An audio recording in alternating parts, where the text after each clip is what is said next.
Hola muchachos, el fin de este video es poder hacer una retroalimentación ágil pero eficiente de la evaluación diagnóstica presentada en días pasados para la asignatura de Historia.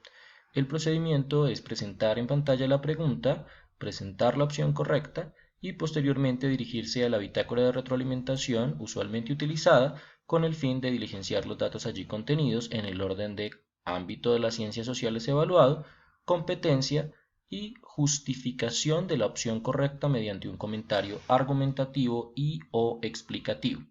Iniciemos entonces. Iniciamos con la pregunta 13 del solucionario tema A. Pregunta reportada por la jefe de departamento como de alta dificultad o de alta pérdida dentro de los estudiantes que presentaron el examen.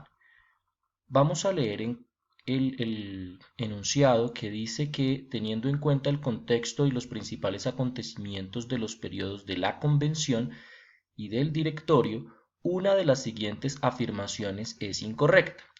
Lo primero que tenemos que hacer es ubicar los periodos de convención y directorio dentro de una de las etapas de la revolución. Analicemos. Si hacemos memoria, los periodos de convención y directorio se encuentran dentro de la etapa republicana. Ahora bien, miremos la opción B. El periodo del directorio estuvo caracterizado por el regreso de la estabilidad política, económica y social gracias a la instauración del sistema democrático liberal impulsado por Napoleón Bonaparte. Esta opción es incorrecta históricamente porque Napoleón Bonaparte no va a ser protagonista político durante la etapa republicana, sino durante la etapa imperial. Si bien Napoleón colaboraba en el ejército, ya en tiempos republicanos no era un representante del Estado, es decir, no tenía un cargo político, sino un cargo militar, razón por la cual no impulsaba sistemas políticos, no impulsaba sistemas democráticos, ni ocupaba ningún cargo de liderazgo dentro de las esferas de poder de la Francia de ese entonces.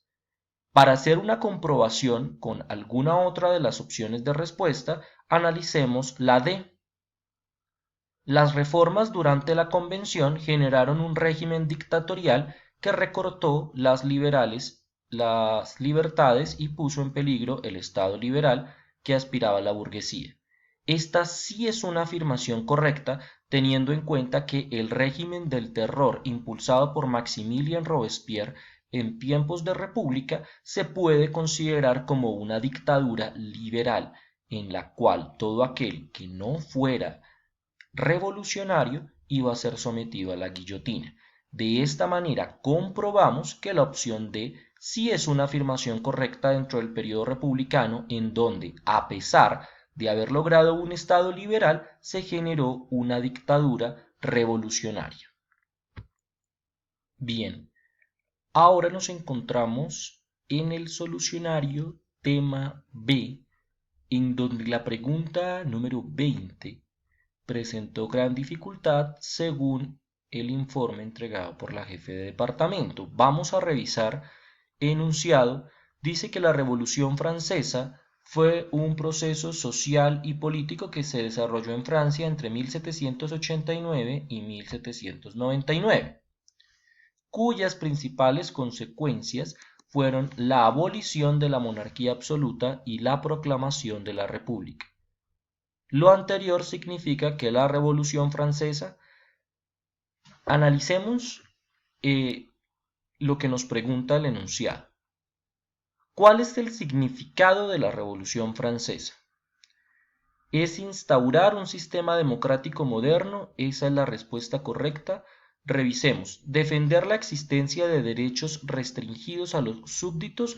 Si decimos que la revolución defendió la existencia de derechos restringidos, quiere decir que después de ella se siguieron restringiendo derechos, o que su filosofía no consistía en garantizar derechos, sino en seguírselos restringiendo a los súbditos. Es decir, no tiene consecuencia, no es una respuesta coherente con el verdadero significado. Lo que se quería era entregar derechos, no restringirlos. Ahora, Promover la independencia de Estados Unidos. Esta opción es inválida porque primero se dio la independencia de Estados Unidos y después se dio la Revolución Francesa. Es una respuesta anacrónica, perdida en el tiempo. Fomentar la difusión de los principios socialistas. El concepto de socialismo no ha sido trabajado en clase y la razón principal es que en el siglo XVIII aún no existía el socialismo como una corriente política ni económica, razón por la cual es una respuesta inválida, no se ha trabajado en clase, no existe el socialismo en el siglo XVIII y si así fuese, la Revolución Francesa no está defendiendo el socialismo, está defendiendo el liberalismo, que es diferente. Teniendo en cuenta lo anterior, se ha instaurado un sistema democrático moderno. ¿Por qué se considera moderno? Porque es el resultado de la Edad Moderna. O sea, si pensáramos históricamente qué legado dejó la Edad Moderna, deberíamos encontrar el sistema político basado en la democracia. ¿Qué es la democracia? Que el pueblo tiene el poder, que hay división de poderes, que hay soberanía, es decir, propiedad sobre el territorio y sobre los recursos, que se ha erradicado el absolutismo. Recuerden, queridos, que existen dos grandes sistemas políticos en la historia: la autocracia y la democracia. El absolutismo es autocrático, ¿cierto? Prefijo auto, uno, propio, ¿sí? Prefijo demos, pueblo, popular. Es decir, que el sistema político que se ganó gracias a la Revolución Francesa fue un sistema democrático en donde el pueblo tenía el poder a través del sufragio o del voto, y el que se dejó atrás fue uno autocrático en donde el rey controlaba absolutamente todo. Ese es el absolutismo. Dentro del proceso de retroalimentación se solicita un comentario argumentativo o justificación que de alguna forma sustente el por qué las opciones o claves de respuesta previamente compartidas en cada una de las dos preguntas son correctas. Recuerden que existen dos formas de hacer esa justificación. Una es primaria, que se llama el descarte, y es justificar por qué las otras opciones no son las correctas. La segunda es un poco más compleja y consiste en encontrar los argumentos históricos, los argumentos científicos del por qué la opción correcta es ciertamente correcta. La idea en grado octavo es que logremos hacer la segunda justificación, es decir, justificar la respuesta correcta sin necesidad de tener que deslegitimar las otras. Ahora bien, ¿puedo mencionarlas? Claro que sí, pero la idea es justificar por qué una opción es correcta, no por qué las otras son falsas. Bien, entendiendo esto, recuerden que nuestro comentario argumentativo tiene tres elementos. El primero, la competencia.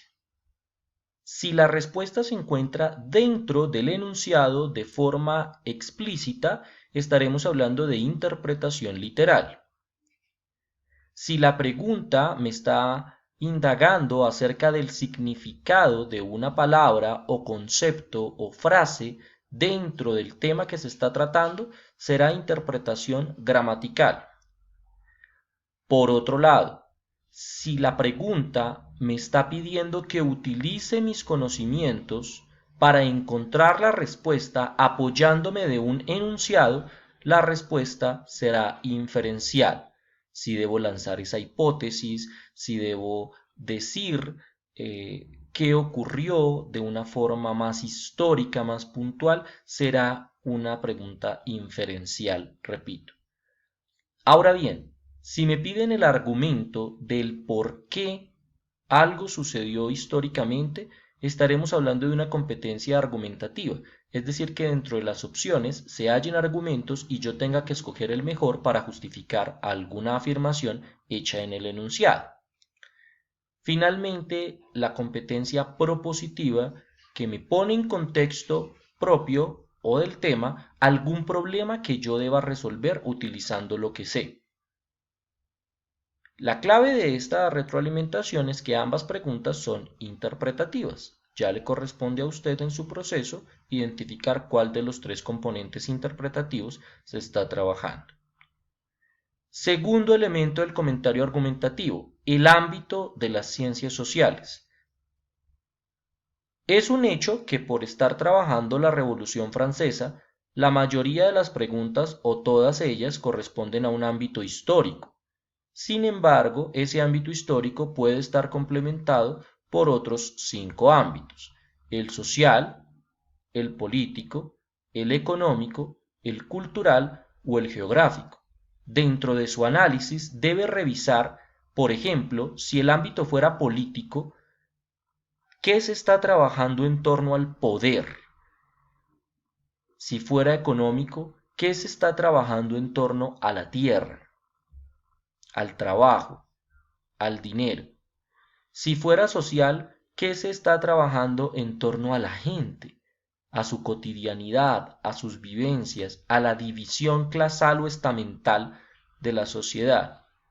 Si fuera cultural, ¿qué se está trabajando sobre su religión, sobre su lenguaje, sobre sus costumbres? Si fuera geográfica, ¿qué se está trabajando sobre el espacio específicamente? Finalmente, la justificación. Con la justificación podemos trabajar de la siguiente manera. La respuesta es correcta porque la respuesta A, B, C, D es correcta porque, según lo aprendido, si fuera inferencial, según el texto, si fuera literal, según las palabras o expresiones, si fuera inferencial. Y fíjense que aquí hemos trabajado las esferas de lo inferencial,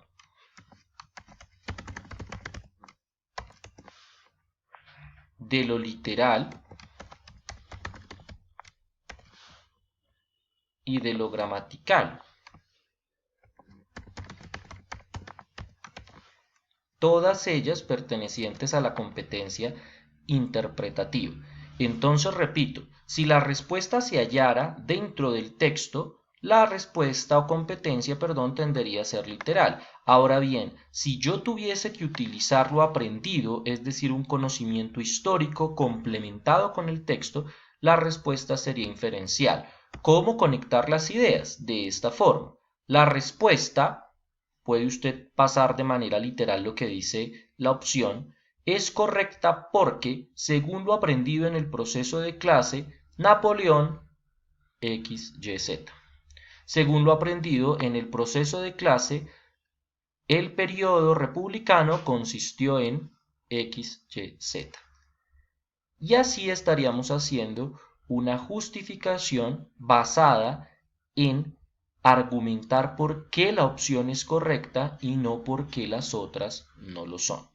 Esa es la forma en que se debe redactar la justificación. No importa la extensión de la misma, aquí lo importante es poder saber por qué esa es la opción correcta según lo que hemos escuchado, tanto en las clases como en esta retroalimentación. Espero que este material sea útil para ustedes y que puedan, con base en él, complementar su bitácora de retroalimentación de evaluaciones en estas 2 preguntas aquí socializadas. Éxitos en su trabajo.